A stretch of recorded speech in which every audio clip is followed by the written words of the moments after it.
Vamos continuar com mais entrevista, com mais bate-papo? Olha só, agora eu convido a Juliana Leal. Ela é socioambientalista e vai falar sobre a Sociedade do Bem Viver. Priscila. Bom dia, Juliana. Seja bem-vinda ao Jornal da Rede Alesp. Bom dia, vocês me escutam? Sim, claramente. Está ótima a sua ligação. Olha, eu queria que você explicasse um pouco para a gente, então, da Sociedade Bem Viver. O que ela faz, a atuação dela, a quem ela atende? Tá, ok. Vamos explicar, então. Bom, a Sociedade do Bem Viver, ela é um coletivo de pessoas, né? Antes de mais nada, pessoas que se uniram por um objetivo de construir, né, um mundo diferente, resgatando valores históricos das nossas origens latinas, indígenas, quilombolas, para criar uma nova relação com a natureza. Então, fortalecer a união entre campo, cidade e floresta. Resgatar alguns valores que a gente perdeu com o tempo e apoiar um novo tipo de relação, um novo tipo de agricultura muito baseada na agroecologia e um novo tipo de relação entre os povos da cidade e os povos do campo. Então, a Sociedade do Bem Viver, ela tem a construção de comunidades agroecológicas do bem viver espalhadas no Brasil, né, principalmente no Distrito Federal e em Santa Catarina. Aqui em São Paulo a gente ainda está começando os trabalhos e nesse momento de pandemia a gente viu a necessidade de a gente criar uma outra ação, uma ação que viesse a responder à necessidade de combater a fome, né, nesse momento de pandemia. Muitas pessoas perderam seus empregos, suas casas e estão passando por necessidades. Então, a gente pensou como é que a gente pode, dentro desse objetivo de construir um mundo diferente com novos valores, ajudar nesse momento de pandemia as famílias que mais precisam. Então, para contar um pouquinho para vocês o que é o mutirão do bem viver em resposta à pandemia, o nosso objetivo é trazer os alimentos que são produzidos de forma agroecológica no campo por pequenas famílias, né, por pequenos agricultores, para as pessoas que mais precisam na cidade. Então, o que a gente faz é a gente angaria, né, dinheiro na nossa vaquinha, que é uma vaquinha que é nacional, e com esse dinheiro nós compramos os alimentos dos pequenos produtores para ajudá-los, né, nesse momento tão difícil que eles não conseguem, inclusive, escoar a sua produção. E nós fazemos cestas agroecológicas para entregar para esses territórios vulneráveis, em situação socioambiental, né, de vulnerabilidade. Não é só econômica, mas também muitos territórios que são territórios indígenas, territórios quilombolas, ou comunidades precarizadas aqui em São Paulo, por exemplo. Então, esse é mais ou menos o trabalho que a gente está fazendo nesse momento. Legal. Juliana, parabéns pela iniciativa. É importante conectar quem precisa de ajuda em um momento como esse. E vocês ajudam tanto as pessoas que passam algum tipo de necessidade e não conseguem comprar os alimentos, quanto aqueles agricultores que possuem algumas terras, inclusive nas regiões periféricas das grandes cidades, e vocês conseguem comprar essa produção deles.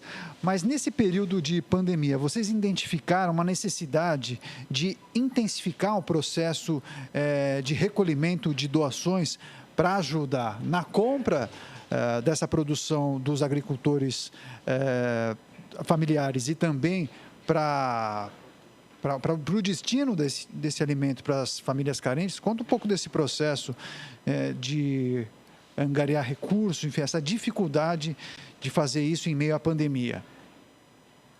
Conto sim. Bom, a primeira coisa que a gente identifica, né, como Sociedade do Bem Viver é de que a gente só vai construir um mundo diferente se ele for baseado na solidariedade, né? Então, a gente só consegue mudar quando as pessoas se unem num objetivo comum. Então, o que a gente fez foi, a gente lançou uma vaquinha, né, mas ao mesmo tempo, a gente viu que não é possível fazer as coisas de maneira individual.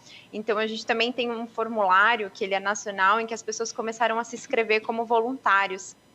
Então, a gente tem diversos grupos, as pessoas atuam em diversos grupos, todas de maneira voluntária, seja na parte de comunicação, na parte de assessoria de imprensa, de finanças, na parte de logística mesmo, então de montar as cestas, de entregar as cestas nos territórios. Tudo isso, a gente precisou de um trabalho muito intenso mesmo das pessoas se doando e doando o seu tempo para montar essa rede. E foi muito interessante que a gente viu que o que mais tem são pessoas interessadas em doar o seu tempo para construir uma coisa que elas acreditam, né? Então, essa vaquinha, no começo, a gente teve até muita dificuldade, né, de angariar a quantidade de dinheiro que fosse necessária para a gente atuar no país inteiro, né? A gente está em 19 estados no momento, a gente está entregando cestas em 19 estados, e a gente tem mais de 300 voluntários cadastrados e trabalhando ativamente no processo. Mas o que foi muito legal é que as pessoas realmente tomaram aquilo como um projeto comum. E então, cada formiguinha, né, que a gente chama, foi colocando em suas redes sociais, conversando com família, com amigos, e desse modo a gente se tornou tão grande. Então, é muito um agradecimento até de todo mundo doar o tempo, né? E só foi possível por isso, por ter essa organicidade de todo mundo doar um pouquinho e ajudar um pouquinho. Juliana, nesse momento, né, de pandemia, é preciso, então, que a imunidade das pessoas esteja ali equilibrada para que ela vença, né, toda essa situação, a Covid-19. Então, essa alimentação de qualidade também é essencial. Eu queria que você falasse um pouquinho de como as pessoas recebem, né, essas doações, esses alimentos. Legal.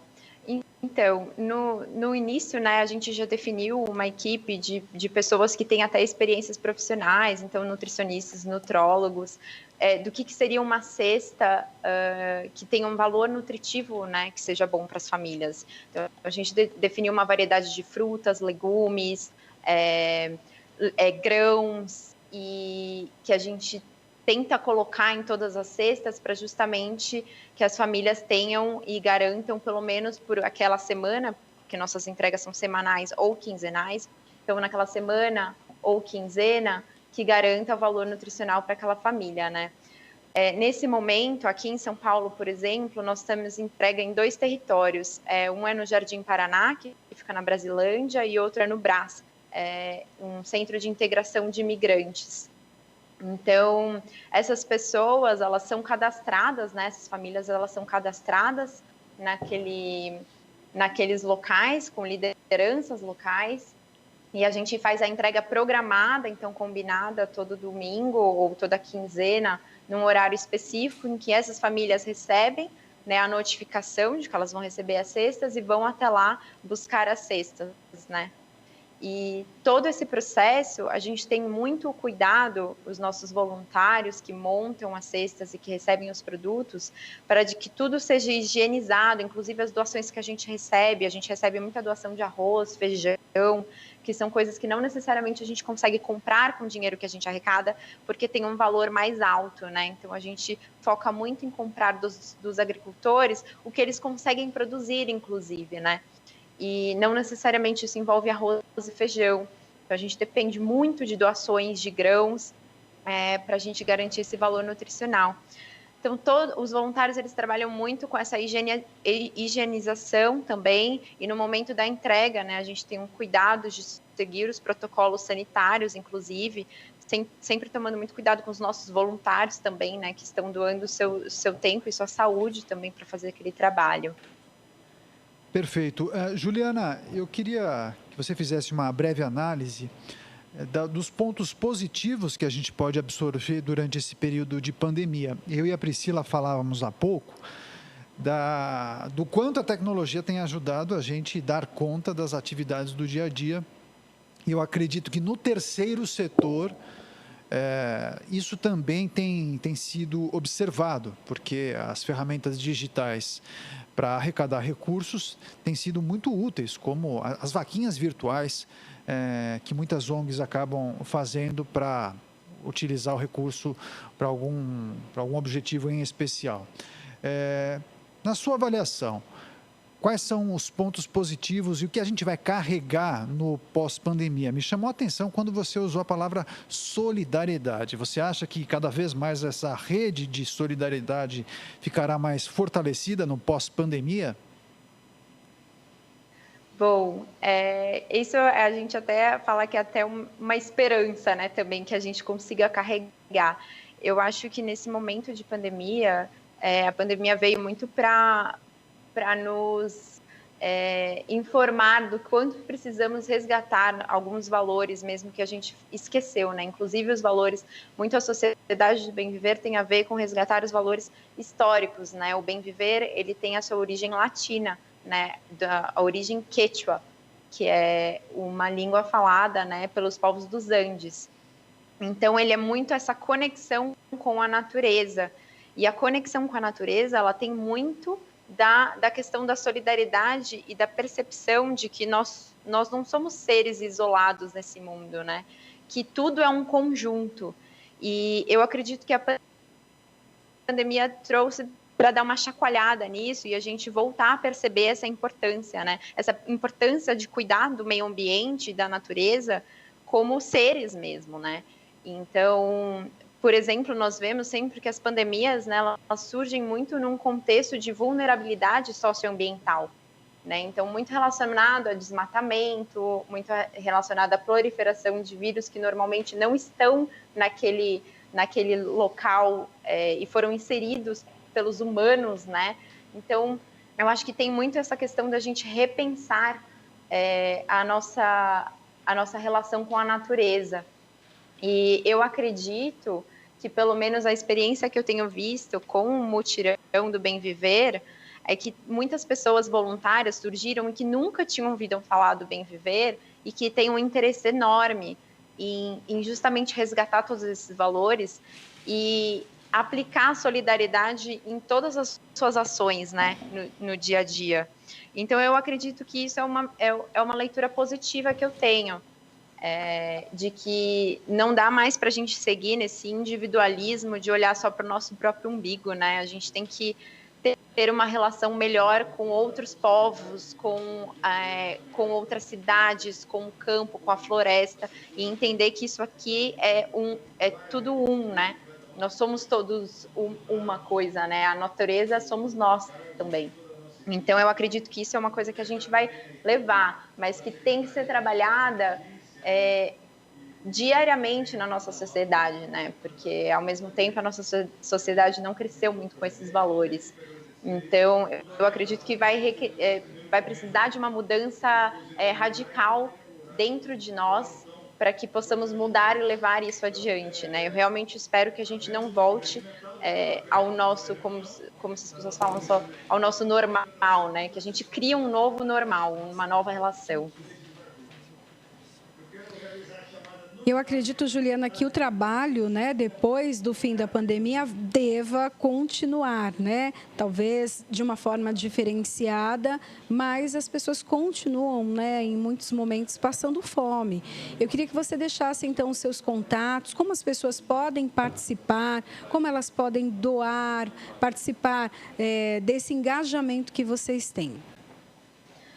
Muito legal. Eu acho que é até importante eu comentar o que a gente considera a nossa segunda fase, né, do mutirão do Bem Viver. Nós temos a proposta de criar hortas comunitárias e cozinhas comunitárias no Brasil inteiro. Né? Então, a gente já conversando com esses territórios para a gente justamente ver como é que a gente pode, no momento seguinte à pandemia, como é que a gente pode garantir com que essas pessoas, com base nessas novas relações, tenham acesso à soberania alimentar, né? Então, a alimentação, por exemplo. Então, a criação de hortas comunitárias, no sentido de que são as próprias pessoas daquele território que vão seguir com esse trabalho, né?